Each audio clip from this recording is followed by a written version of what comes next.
Morning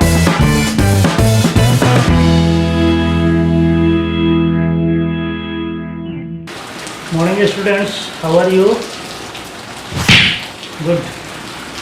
Today I am coming back with another topic, and the topic is sum of the nth term of an AP. आज हम लोग पढ़ने वाले हैं किसी भी AP के दिए हुए टर्म्स का सम कैसे निकालेंगे। ठीक है, उसको हम लोग SN से डिनोट करते हैं। सम ऑफ nth टर्म को हम लोग SN से डिनोट करते हैं। इसके पहले हम लोग पढ़े थे AP क्या है, AP का कॉमन डिफरेंस क्या होता है, AP के टर्म्स क्या होते हैं। इसके बाद हम लोग AP का कोई भी फिक्स टर्म कैसे निकाला जा सकता है, जैसे AN, जिसको हम लोग AN से डिनोट करते हैं। अगर कोई AP 100 टर्म का है और उसका हमें पहला टर्म और कॉमन डिफरेंस मालूम है, तो उसका 100 टर्म कैसे निकालेंगे, ये हम लोगों ने पढ़ा था पिछले वीडियो में। तो वहाँ से हम लोग को इतना पता चल चुका है कि AP का रिलेशन क्या होता है हर टर्म के साथ, या फिर AP का कॉमन डिफरेंस क्या होता है, AP होता क्या है। ठीक है, इसके बाद उसका nth टर्म को कैसे हम लोग फाइंड आउट करते हैं, इतना हम लोग पिछले वीडियो में पढ़ चुके हैं। जो लोग अभी तक इस AN, A और फिर D यानी कॉमन डिफरेंस को नहीं समझ पाए हैं, वो पिछले वीडियो को ज़रूर देख लें, क्योंकि पिछले वीडियो में सारा चीज़ बताया हुआ है कि A किसे कहते हैं, D क्या होता है, या फिर AN या फिर L किसे बोलते हैं। तो किसी भी AP का फर्स्ट टर्म जो होता है उसको हम लोग A से डिनोट करते हैं, और हर एक टर्म के बीच जो डिफरेंस होता है, यानी हर टर्म एक दूसरे से कोई ना कोई रिलेशन से जुड़ा होता है, और हर एक टर्म के बीच वो रिलेशन, मतलब हर टर्म का अपने पिछले टर्म से रिलेशन वही होता है जो पिछले का होता है। यानी फर्स्ट टर्म से सेकंड टर्म अगर छोटा है तो थर्ड टर्म भी सेकंड से छोटा होगा, फिर फोर्थ टर्म भी थर्ड से छोटा होगा अगर छोटा है तो। अगर बड़ा है तो फर्स्ट से सेकंड बड़ा होगा उतना ही, जितना सेकंड से थर्ड बड़ा होगा उतना ही थर्ड से फोर्थ बड़ा होता है। यानी जो कॉमन डिफरेंस D होता है दो AP के टर्म्स के बीच, वो हमेशा इक्वल होता है, चाहे वो किसी भी टर्म्स को उसके प्रोसीडिंग टर्म्स के साथ निकालें। यानी हर एक टर्म अपने पिछले टर्म के साथ सेम रिलेशन से बंधा होता है। तो जो लोग नहीं देखे हैं इस वीडियो को पिछले वाले, वो ज़रूर देख लें और पीछे वाले चैप्टर को कंप्लीट करें, ताकि आपको आगे ये वाला चैप्टर आपको समझ में आ जाए। तो आज हम लोग पढ़ने वाले हैं sum of nth term of an AP। किसी भी AP का सम जो है वो दिए हुए टर्म के, मतलब फिक्स टर्म का कैसे निकालेंगे। जब हमारे पास A मालूम है, N मालूम है और D मालूम है, अगर ये तीन चीज़ मालूम है तो हम कौन सा फॉर्मूला लगाएंगे, SN = n/2 big bracket 2A + n-1 × D। ये वाला कब लगाएंगे, जब हमें A, N और D यानी पहला टर्म मालूम है और नंबर ऑफ टर्म्स कितने हैं वो मालूम है और कॉमन डिफरेंस मालूम है, तब हम लोग फर्स्ट वाला फार्मूला लगाएंगे।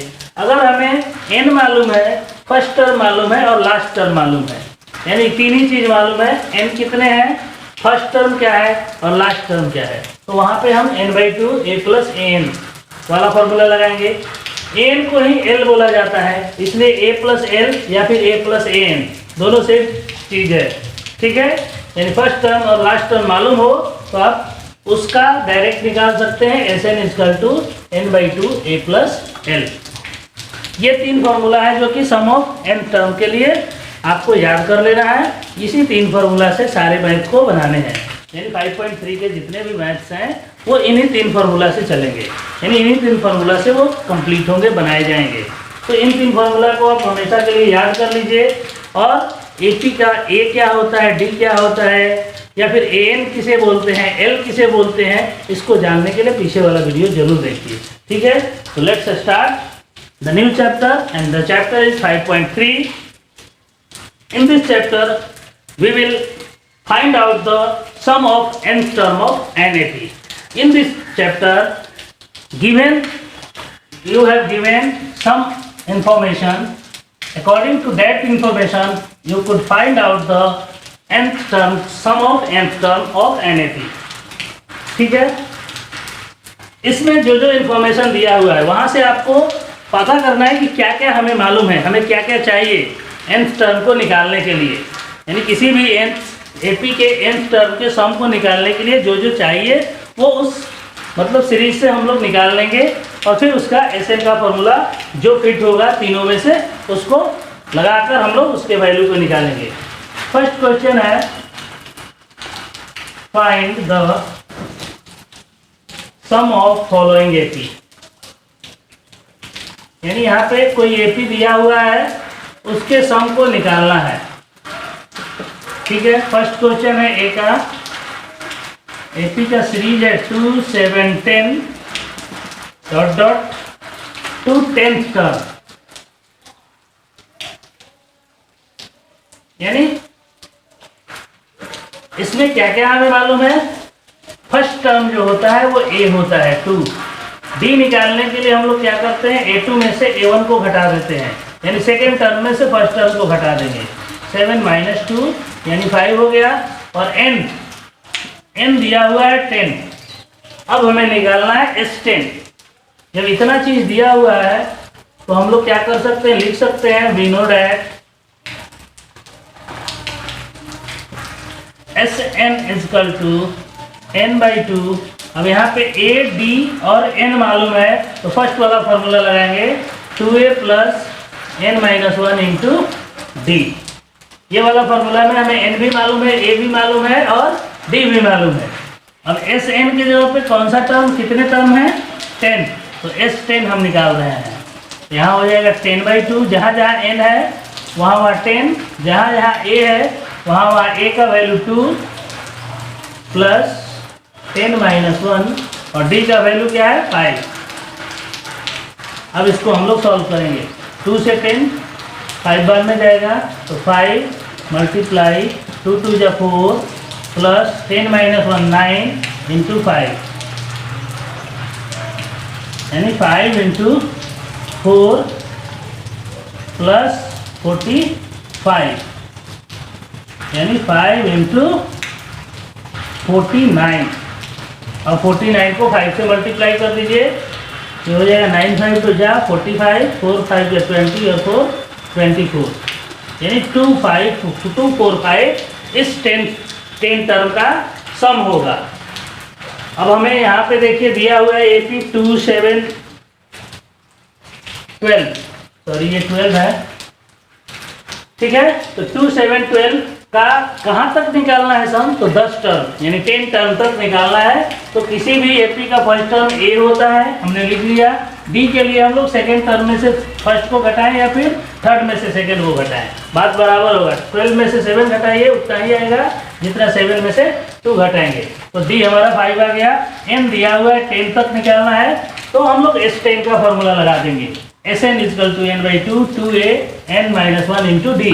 अब जहाँ n है वहाँ 10 रखेंगे, जहाँ a है वहाँ 2 रखेंगे, जहाँ d है वहाँ 5 रखेंगे।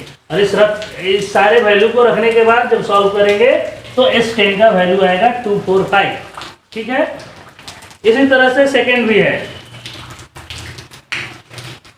इसका बी नंबर भी हम आपको बता रहे हैं, माइनस में दिया है। माइनस से कोई मतलब नहीं है, हमें फॉर्मूला बैठाना है और उसी फॉर्मूला पे सारे बनेंगे। जैसे है -37, ठीक है, -33 और -29, और ये कितने टर्म तक हमें निकालने हैं, 12 टर्म तक। यहाँ से भी a जो है फर्स्ट टर्म हो जाएगा -37, d हो जाएगा a2 -a1, यानी इसमें से इसको घटाएंगे -33 -37, और ये हो जाएगा माइनस माइनस प्लस यानी 4, d हो गया +4 और n का वैल्यू यहाँ दिया हुआ है 12। तो फिर हमें मालूम है Sn equal to n/2 2a n-1 into D.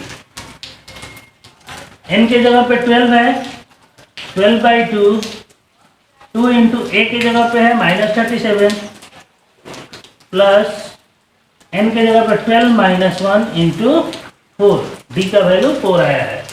अब इसको सॉल्व कर देंगे। 2 से 12 6 बार में जाएगा, 6 मल्टीप्लाई 37 को 2 से करेंगे तो -74 प्लस 12 - 1 11 इंटू 4,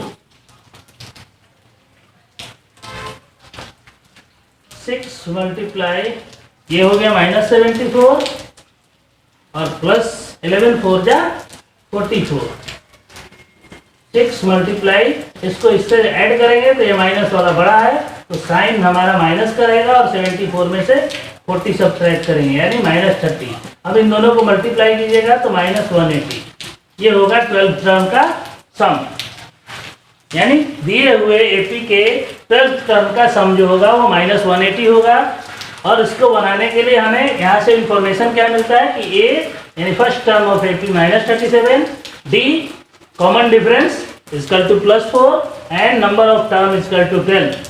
तो when we have find out a, d and n, then we put the formula Sn is equal to n/2 2a n-1 plus into d।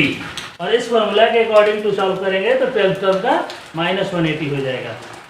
Third और फोर्थ इसका 1 का आप खुद से बनाएंगे क्योंकि 2 हमने बताया इसी फॉर्मूला पे। थर्ड और फोर्थ भी आप सेम प्रोसेस से बनाएंगे क्योंकि यहाँ पे टर्म्स फाइनलाइज है, कितने टर्म्स का निकालना है। ए दिया हुआ है, कॉमन डिफरेंस आपको निकाल कर बना लेना है। सेकेंड क्वेश्चन जो है वो find the sum given below, जो दिया हुआ है नीचे एपीज उसके सम को आपको निकालना है।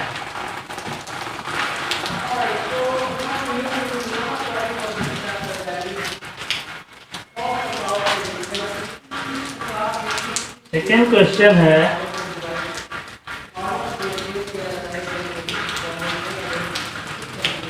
Find the sum given below. Find the sum given below। और फर्स्ट क्वेश्चन है आपका 7 10 1/2 फिर 14 प्लस डॉट डॉट और लास्ट टर्म दिया हुआ है 84। तो यहाँ पे हमें मालूम है ए मालूम हो जाएगा, यहाँ से डी मालूम हो जाएगा और ये जो लास्ट टर्म होता है उसको हम लोग क्या बोलते हैं, ए एन या फिर एल बोलते हैं। ठीक है, यहाँ लिखेंगे given that A is equal to 7, D is equal to 10 - 2 - 7। 10 1/2 से 7 को सब्ट्रैक्ट कीजिएगा 21/2 - 7 इक्वल टू हो जाएगा 2, एलसीएम लेंगे तो 21 - 14 यानी 7/2 आपका डी आ गया। एन दिया हुआ है 84।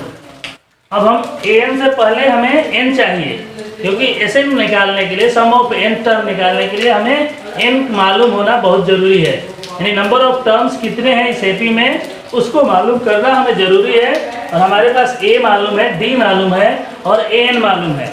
तो हम लोग एन निकाल लेंगे किस फॉर्मूला से, तो लिखेंगे we know that A N, जो कि पिछले चैप्टर में पढ़ा था, a + n-1 into D. N का फॉर्मूला मालूम है हमें। एन के जगह पे दिया हुआ है 84, ए के जगह पे है 7, n-1 इंटू डी के जगह पे हमारा 7/2 आया है।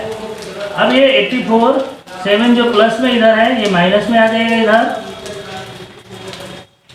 और इधर हो जाएगा n-1 इंटू 7/2।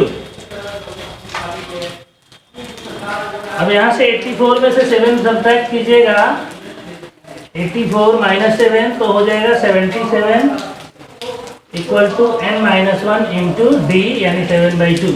अब ये 7/2 इधर आके क्या है, मल्टीप्लाई में है तो ये इक्वल टू के इधर आ जाएगा तो डिवाइड हो जाएगा यानी 7/2 n-1। अब ये जो है फ्रैक्शन इंटरचेंज कर जाएगा, 2 ऊपर चला जाएगा और 7 नीचे।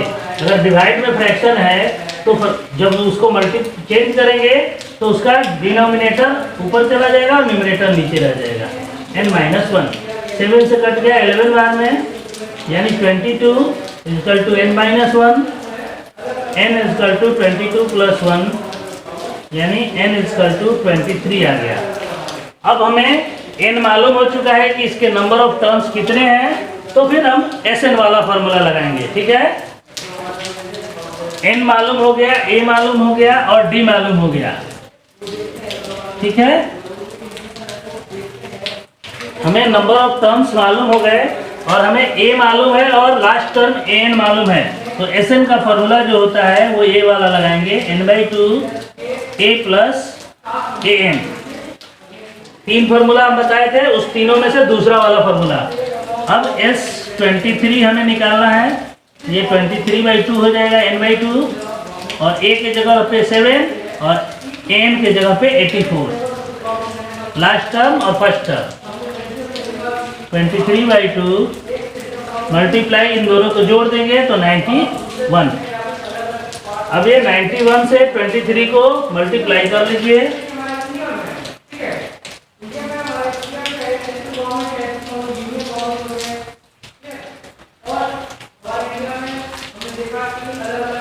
टू 2091/2। अब इसको मिक्स फ्रैक्शन में कर देंगे तो 1045 1/2 आंसर आ जाएगा। 1045 1/2 इस एपी का सम होगा। अब इसमें दिया क्या हुआ था, हमें एपी से टर्म्स दिए हुए हैं, जिसमें हमें फर्स्ट टर्म दिया हुआ है, सेकेंड टर्म दिया हुआ है, थर्ड टर्म और लास्ट टर्म मालूम है। ठीक है, तो हम फर्स्ट टर्म को ए मानते हैं, तो ए हमें मालूम हो गया। डी निकालने के लिए किसी भी दो टर्म का हम लोग डिफरेंस निकाल लेते हैं, वो निकाल लिए D. A N last term जो होता है वो ए एन होता है, तो ए एन भी मालूम है। तो ए एन जब मालूम है, ए मालूम है और डी मालूम है, तो सबसे पहले हम लोग ए एन वाला फार्मूला जो पिछले चैप्टर में पढ़े थे 5.2 में, वहाँ से n की वैल्यू निकालेंगे जो कि 23 आ गया। अब जब हमें n मालूम हो गया, फर्स्ट टर्म मालूम है और लास्ट टर्म मालूम है, तो हम वहाँ पे फार्मूला लगाएंगे Sn = n/2 bracket a plus A N, यानी फर्स्ट प्लस लास्ट टर्म। ये फार्मूला लगाएंगे तो हमारा वैल्यू आ जाएगा। ठीक है, देखते हैं सेकेंड क्वेश्चन, इसका बी नंबर क्वेश्चन। तब आपको कंफर्म समझ में आ जाएगा। हर केस में आपको n की वैल्यू निकालना है। Sn निकालने के लिए नंबर ऑफ टर्म्स एपी के हमें मालूम होने अति आवश्यक है। देखिए ये टर्म्स है 34 plus 32 plus 30 plus 10। Last term मालूम है और फर्स्ट टर्म हमें मालूम है, तो फर्स्ट टर्म को हम लोग a बोलते हैं, 34 हो गया। लास्ट टर्म को an बोलते हैं, वो 10 दिया हुआ है। और d निकालने के लिए क्या करेंगे, किसी भी दो टर्म में से, यानी सेकेंड में से फर्स्ट को घटा देंगे, -2 हो गया d। अब an मालूम है, a मालूम है और d मालूम है, तो सबसे पहले हमें n की वैल्यू निकालनी है और उसके लिए हम लोग क्या करेंगे, an = a plus n-1 into D वाला फार्मूला लगाएंगे। n के जगह पे 10 = a के जगह पे 34 प्लस n-1 इंटू -2। ये जो d है वो माइनस में है, तो माइनस में ही लिखेंगे। अब ये 10, ये 34 इधर आके सब्ट्रैक्ट होगा, n-1 -2 मल्टीप्लाई -2। 10 में से 34 नहीं जाएगा, तो 34 में से 10 घटा देंगे, 24 n-1 इंटू -2। अब ये -2 इधर आके डिवाइड हो जाएगा और ये हो जाएगा n-1। माइनस माइनस कट गया, 2 से 12 बार में, यानी 12 = n-1, n = 12 प्लस 1 यानी 30। n का वैल्यू हमें मालूम हो गया। अब हमें मालूम है n क्या है, 13 है, a दिया हुआ है 34 और n दिया हुआ है 10। तो Sn का फॉर्मूला लगाएंगे, n/2 a plus A N. S 13 निकालना है, तो 13/2 34 प्लस 10,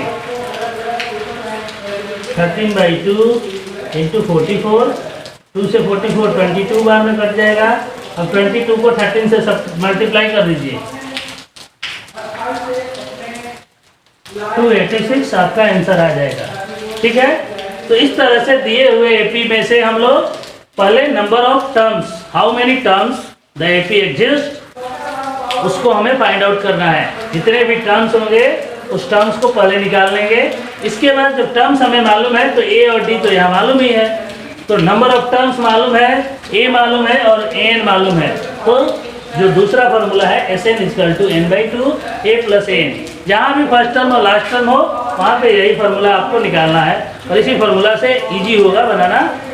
उस फार्मूला से भी बन सकता है लेकिन ये वाला ठीक मतलब सुटेबल है, क्योंकि हमारे पास दो ही चीज़ मालूम है, दोनों मालूम है जो चाहिए, तो इस फार्मूला से हम लोग निकाल लेंगे।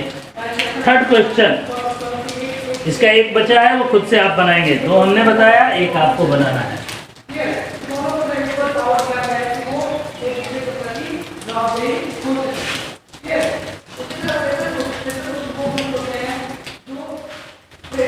Question number third, in an AP first number है गिवन a = 5, d = 3, n = 50। तो हमें निकालना है फाइंड n एंड Sn। देखिए यहाँ पे दिया क्या क्या है, a दिया है, d दिया है और m दिया है। तो n निकालने के लिए इन तीनों से हम लोग निकालते हैं, ठीक है। वी नो दैट आपको ये फॉर्मूला बताया गया है कि n = a + n - 1 × d होता है। n के जगह पे क्या है 50 रख देंगे, a के जगह पे देखिए 5 है, n नहीं मालूम है, d के जगह पे 3 है। अब 50 में से 5 सब्ट्रैक्ट हो जाएगा, n - 1 × 3 इधर रहेगा। अब ये हो जाएगा 45, n - 1 3, ये 3 मल्टीप्लाई में है, इधर आके डिवाइड हो जाएगा। 45 / 3 n - 1, 3 से 45 15 बार में n - 1। अब ये -1 15 के साथ जाएगा तो +1 हो जाएगा, यानी n का वैल्यू 16, यानी पहला आंसर हमारा आ गया, n जो है वो 16। दूसरा, जब n मालूम है, an मालूम है और a मालूम है, तो ऐसे इनका फॉर्मूला लगाएंगे n/2 a + an s 16 16/2 5 + 50। First term 5 है और लास्ट टर्म दिया हुआ है 50। 2 से 16 8 बार में कट जाएगा, यानी 8 × 55, 8 × 5 = 40, 8 × 5 = 40 और 4 44, यानी 440 Sn आ गया। तो हमारे पास पूछ रहा था n = 16 और Sn = 440, ये आंसर हो गया। तो इन्फॉर्मेशन जो दिया हुआ है उसके अकॉर्डिंग टू आपको सॉल्व करना है। सेकेंड क्वेश्चन में देखिए a दिया हुआ है, 813 दिया हुआ है, यानी a मालूम है, 813 मालूम है, तो पहले हमें d निकालना है और फिर S13 यानी सम ऑफ 13 टर्म निकालना है, ठीक है।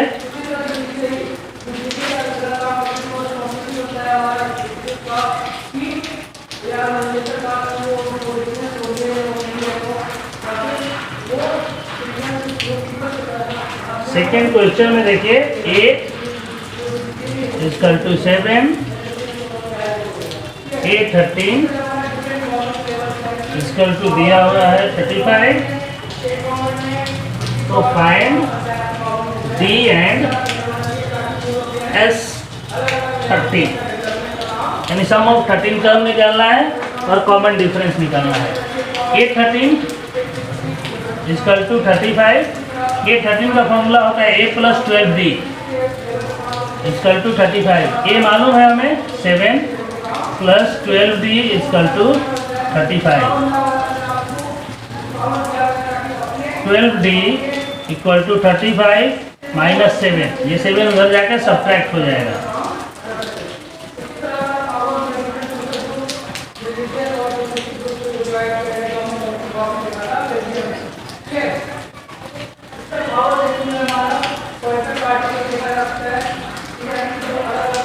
ठीक है, D इजकल टू हो जाएगा 28/12 यानी 14/6 यानी 7/3। ये आपका D हो गया 7/3। अब हमें निकालना है S13 का फॉर्मूला। Sn इजकल टू, यहाँ पे D मालूम है, A मालूम है और N मालूम है, तो ये वाला फॉर्मूला रहेंगे n/2 2a n-1 into D। ठीक है, n/2 यानी n क्या है 13/2 2 इंटू 7 प्लस 13-1 इंटू D का वैल्यू है 7/3। 13/2 2 7 जा 14 प्लस ये हो जाएगा 12 इंटू 7/3। 13/2 14 3 से ये 12 कट जाएगा 4 बार में यानी 7 4 जा 28। 13/2 और इन दोनों को ऐड कर लीजिएगा तो हो जाएगा 42। 28 और 4 32 42। 2 से कट जाएगा 42 21 बार में और 21 को 13 से मल्टीप्लाई करेंगे तो हो जाएगा आपका 21 3 जा 63 कैरी 6 और ये 273 यानी S13 का वैल्यू हो जाएगा 273। इसमें दिया हुआ था A का वैल्यू, A13 का वैल्यू, तो हमें D निकालना था और S13 निकालना था। तो A13 इजकल टू दिया हुआ है और A13 का फॉर्मूला होता है A + 12D। ठीक है, ये मालूम है जो भी मतलब टर्म्स होते हैं A4 निकालना होता है तो A + 3D करते हैं हम लोग, A5 निकालना होता है तो A + 4D हो जाता है। तो उसी तरह से A13 निकालने के लिए फॉर्मूला है A + 12D, तो वो फॉर्मूला हमने लगाया। ठीक है, तो A + 12D का वैल्यू 35 दिया है, A मालूम है तो वहाँ से हम लोग D निकाल लेते हैं। और जब D मालूम हो गया, A मालूम हो गया, N मालूम ही है पहले से कि 13 है, ये लास्ट टर्म जो है वो 13 टर्म है, तो Sn का formula n/2 2a n-1 into D। यहाँ पे वो भी फॉर्मूला लग सकता था, ये वाला Sn equal to n/2 a + an। ठीक है, तो यहाँ से हम लोग 13/2 और A का वैल्यू है 7 और A13 यानी ये है 35। तो देखिए 13/2 इंटू ये हो जाएगा 42 और वहाँ से भी 21 इंटू 13 273। दोनों फॉर्मूला से ये बन सकता था Sn equal to n/2 a + an या फिर n/2 2a n-1 into D। किसी भी फॉर्मूला से बनाइएगा आंसर वही आएगा। तो ये हुआ 3 में दिए हुए इन्फॉर्मेशन जो है वो 2-3 इन्फॉर्मेशन दिया है। इसके बाद आपको फिर से खुद से वो बाकी इन्फॉर्मेशन ला के और इसको सॉल्व करना है। ठीक है, 4 नंबर क्वेश्चन।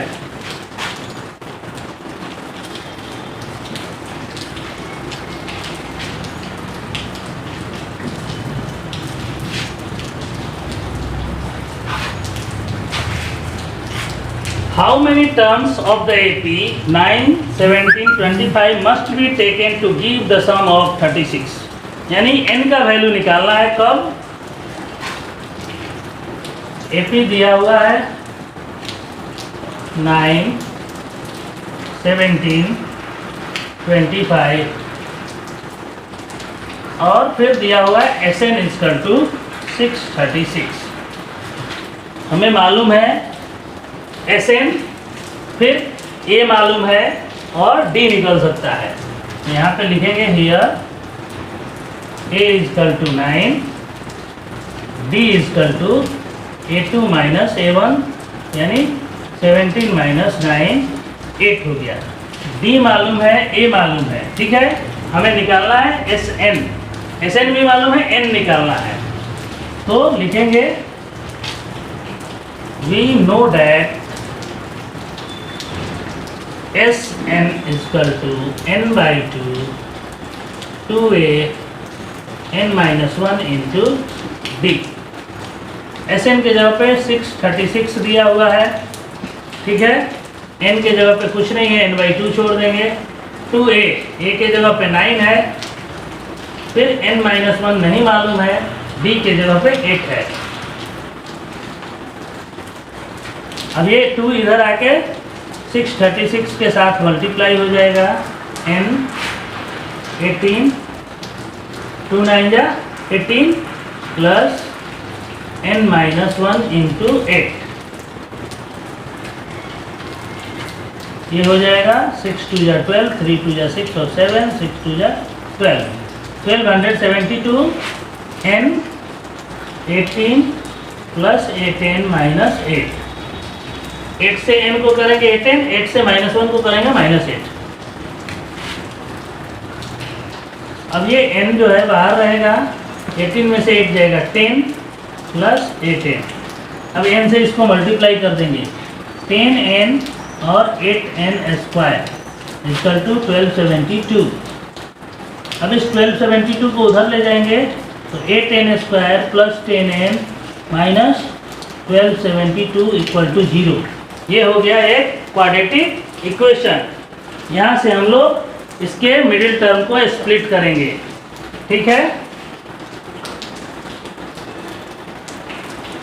यहाँ से 2 पहले कॉमन लीजिए तो ये हो जाएगा 2 4n square plus 5n minus 636 equal to 0, 4n square plus 5n minus 636 equal to 0। अब इस क्वाड्रेटिक फॉर्मूला से या फिर इसको हम लोग क्या करेंगे, मिडिल टर्म को ऐसा स्प्लिट करेंगे इस 5 को कि मल्टीप्लाई करें तो 6 36 और 4 यानी 6 4 जा 24, 4 3 जा 12 और 2 14 और 6 12, 2544 हो जाए और ऐड करें तो वो 5 हो जाए, ठीक है। इसी का हम लोग फैक्टराइज करते हैं। 2 से ये कटेगा 1 2 7 2, फिर 2 से 636, फिर 2 से 380, फिर 2 से 109,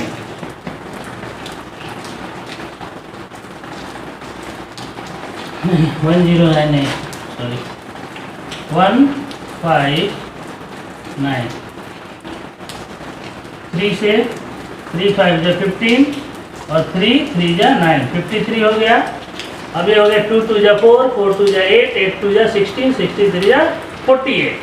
यानी इसको हम लोग तोड़ेंगे 4n square plus minus 48n और plus 53n minus 636 equal to 0। 53 और 48 में तोड़ेंगे तो इन दोनों को ऐड करेंगे तो माइनस प्लस हो जाएगा ये, क्योंकि 53 बड़ा है तो प्लस 5n और मल्टीप्लाई कीजिएगा तो 2543 यानी 636 और 4 को मल्टीप्लाई करने से जो आता है 2544 उसके बराबर हो जाएगा। अब यहाँ से कॉमन लीजिए 4n माइनस 12, ठीक है। अब यहाँ से क्या कॉमन लेंगे कि 4n और यहाँ पे 12 बच जाए तो प्लस 53 कॉमन ले लेंगे तो n माइनस 12 बच जाएगा इक्वल टू 0। तो दो हमारे पास इक्वेशन आ गए 4n प्लस 53 और n माइनस 12। निगेटिव वाले को लेते हैं क्योंकि हमें n का वैल्यू पॉजिटिव में लाना है, तो n माइनस 12 इक्वल टू 0 कर लेंगे तो n इक्वल टू 0 प्लस 12 यानी n इक्वल टू 12। यानी इस टर्म में कितने होंगे नंबर ऑफ टर्म्स कि उसका वैल्यू 636 हो जाए तो वो टर्म्स होंगे 12। यानी ये 9 17 25 बढ़ते बढ़ते 12वें टर्म तक जाएगा तो उसका सम 636 हो जाएगा। यानी दिए हुए एपी से पहले हमें क्या निकालना था, ए और डी। ए और डी जब मालूम हो गया तो एसएन वाले फार्मूले पे फिट करके इक्वेशन बना, उस इक्वेशन को सॉल्व करेंगे तो इनका वैल्यू 12 आ जाएगा, ठीक है। तो इस तरह से आज हम लोग इस चैप्टर का क्वेश्चन नंबर 4 तक सॉल्व किया। आगे के वीडियो में हम लोग 4 के आगे वाले क्वेश्चन को सॉल्व करेंगे, ठीक है। आपको अभी 4 तक जितने बचे हुए क्वेश्चन हैं वो आपको खुद से बनाने हैं, मतलब सेल्फ, यानी वीडियो की सहायता नहीं लेनी है, आपको वीडियो देख लेना है, प्रोसेस और फिर सारे क्वेश्चन को आप अपने मन से बनाइए, ध्यान से, ठीक है। तो नेक्स्ट वीडियो में हम लोग आगे वाले क्वेश्चन को सॉल्व करेंगे। तब तक के लिए धन्यवाद।